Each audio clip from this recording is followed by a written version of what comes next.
Alam kong may matatagpuan sa sandalan, walang iwanan. Kahit anong sabihin nyo, mga kapatid ko to, kasama ko to sa hirap o ginawa. Magunaw man ang mundo, tsaka kapag talagang saya na yung dala. Pag tayo sama-sama na, yung tipo nakakalimutan mo ang lahat ng problema mong dala. Basta, ganun na nga, pag tayo kumpleto na mas masaya, diba?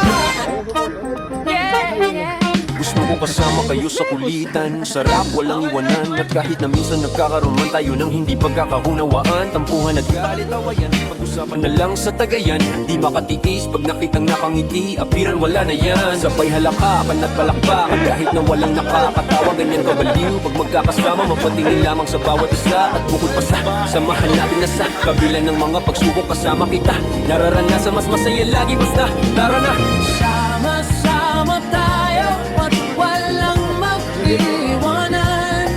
Kung may problema, tayo lang din naman ang magtutulungan. Di pwede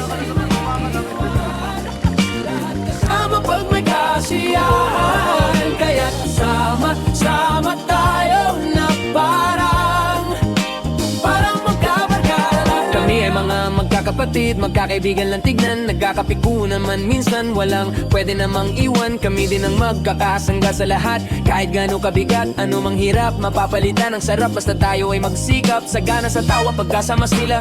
Pero hindi na bago, walang kasing saya. Kaya sa kanila, kumpleto na. Kung may kapatid ka na, may tropa pa, di kwota-kwota na. Wala na pong mahihiling, sa kanila pa lang ay sobra na. Sila yung tipo na sulit kasama, mga tikit sa hirap at ginhawa. Kahit pagkaalayo, darating ka agad kapag nakasama ka. Walang iwanan pagsagana, lalo na kapag kawala na. Sabay-sabay na magkakaroon, hanggang maubusan ay magkakasama. Magkakapatid, magkakadugo, kung minsan man ay nagtatalo. Pero sinisigurado kung wala magpapabaya pag may naagrabyado.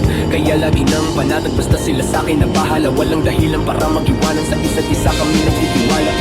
Sama-sama tayo at walang mag-iiwanan.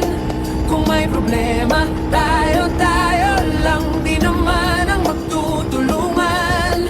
Di pwedeng may maiiwan, lahat kasama pang may kasiyahan. Kaya't sama-sama